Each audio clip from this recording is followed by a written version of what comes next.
Let's give some love to Boy George. He is a really good rooster. He takes super good care of all the hens. The real cuteness is happening over here.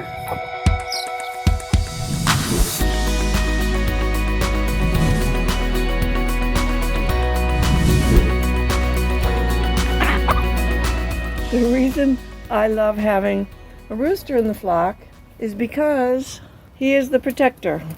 Boy George got his name Boy George the Magnificent by taking on a really big raccoon and saving the flock. So we were really proud of him for that. If you notice on the back, those spurs, you do not want to be on the wrong side of those. A rooster will jump up at you. That's Bonnet. She was born here this year. And she's trying to hide because she is the littlest chicken in the coop and everybody takes her food. Anyway, where was I? The other thing a rooster does is a rooster will raise his head and look around much more often than a hen will. That's his job. He will give a warning if there's a problem. When he finds good food and he wants to talk to his ladies, he will do a thing called kibbling, where he raises the food up, he makes a little noise, and they come running and they eat it from his beak. Chickens can be great pets. If you have a rooster, you have to really hand raise that rooster because for me, they're not naturally cuddly. I mean, he's beautiful, but roosters are pretty reactive. That's their job, is to sense danger and to attack. And my old rooster, King George, used to sense danger and attack a lot, and sometimes it was me. But Boy George is much more calm and appreciative of me. So the chicken will go broody if she wants to. And yes, chickens will go broody without a rooster. And that just means that the eggs will never hatch. Some people think fertilized eggs are more nutritious than unfertilized eggs. I have no comment on that. The other thing people don't always know is that a chicken will always go home to roost. That's what they're saying, when your chickens come home to roost. What a chicken will do is every night, I let them out about an hour before dusk, and then they wander around, and when it starts to get dark, they all come back to the chicken coop. And then I just have to close the door and lock them in for the night. I let them out first thing in the morning. Boy George definitely makes a lot of noise. He's being quiet now because he's focused on grapes. But in the morning, he declares it to be morning sometime between 5:15 and 6:15.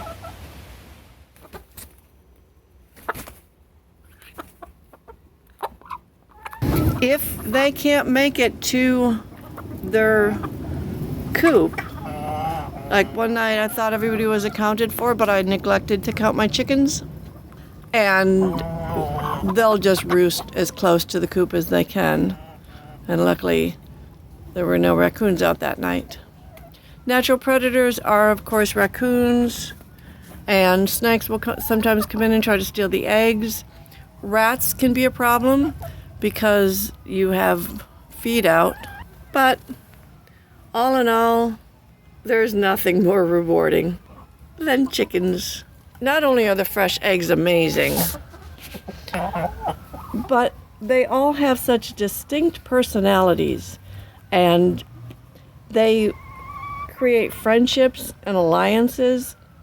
So I had a chicken once who was born here, but unfortunately there was a kerfluffle in the middle of the night, and I think it was a cat that kind of got her through the gap in the door. So I named her Fancy Feast because she was almost cat food.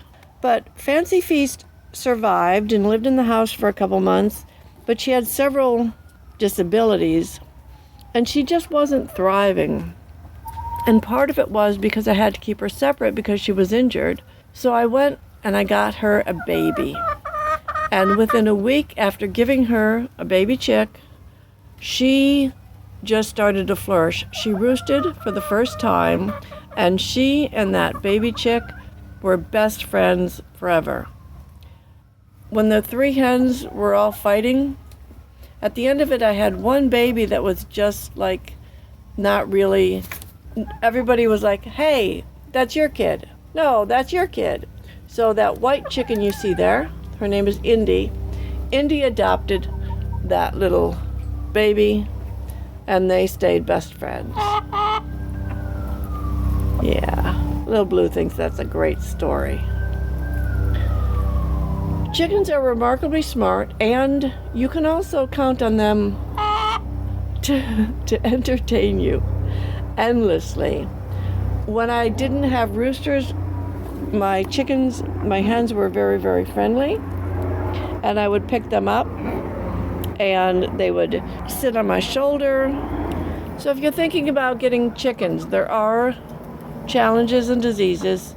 I recommend, if you can't free range, that you get a chicken tractor, because you really want to give them the ability to scratch and forage and find really quality natural food.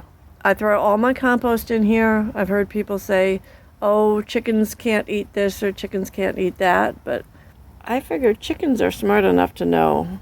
Look at that cute little fuzzy butt.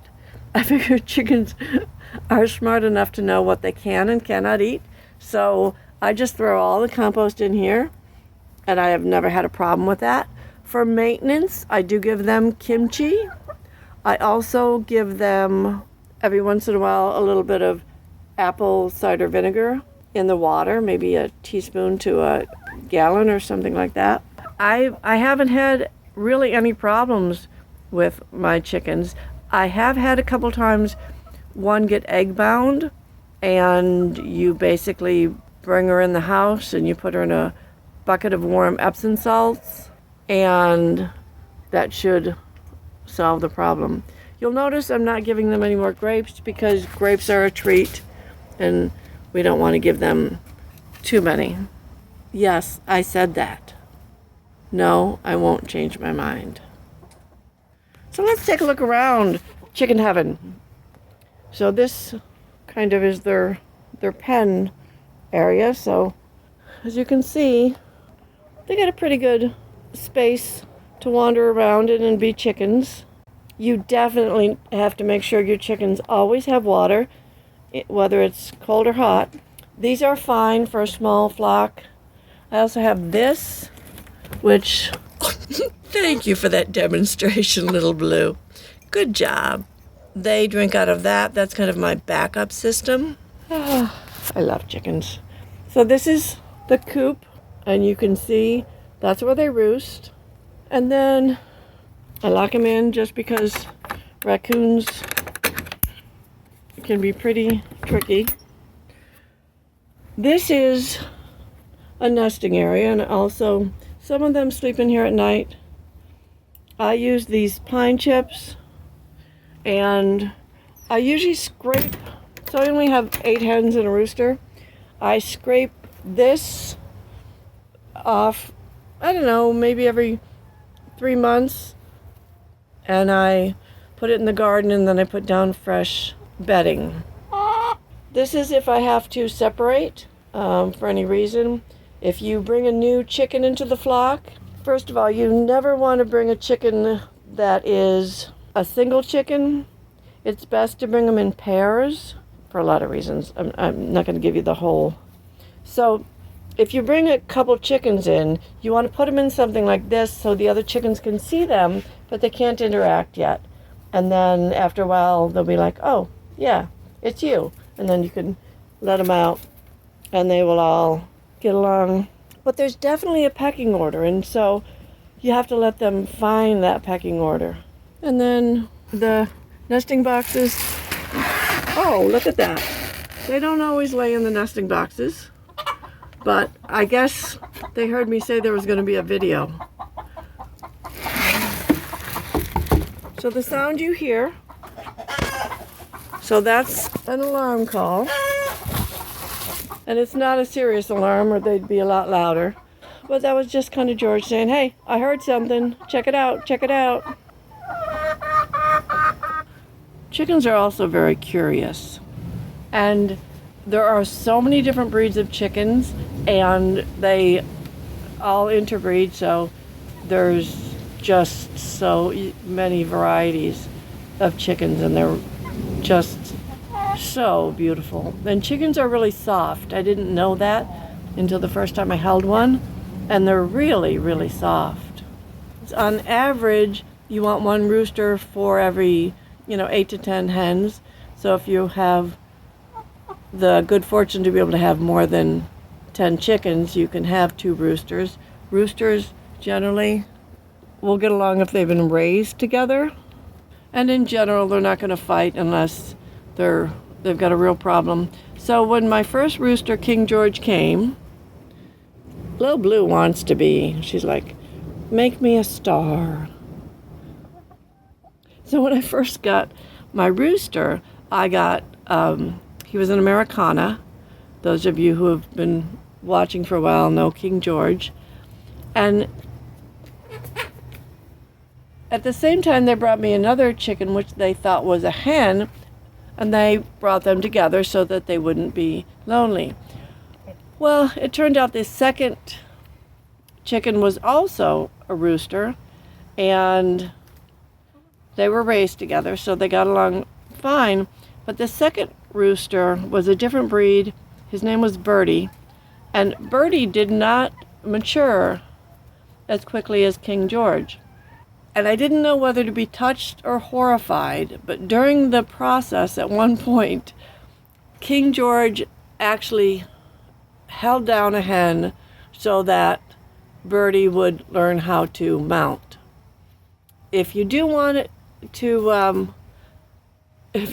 details on chicken sex, the rooster grabs her by the neck, mounts her. It takes about 2.5 seconds and it's over.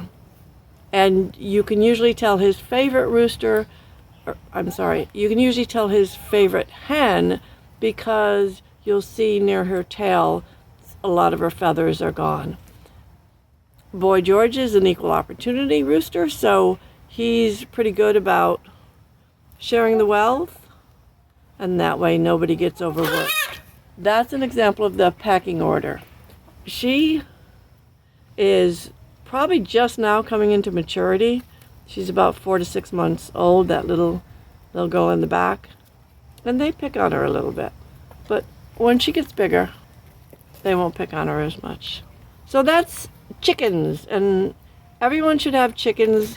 The eggs are great. I am a vegetarian. I would never eat any of my chickens. And if you're going to get chickens, you have them for life. You definitely want to know that you'll have them for a few years after they've stopped laying strongly. And you can kind of tell that old girl in the corner. She's got a few years on her. She probably hasn't laid an egg in a year or 2. The other thing is you want to have sandy, dry, dusty soil because chickens take dust baths, and that's how they keep the mite population down. I put diatomaceous earth and lavender in my coop. You can also put any other strongly scented herb to help keep the mites down. And in the summer, you're going to have more of a problem because it's wet and they can't take as many dust baths. So you want to have a place for them to do that that's sheltered and stays dry. And also when they go broody and they stay in the coop for 3 weeks solid, only coming out for a minute or 2, make sure you're doing your best to control the mite. So that's chickens.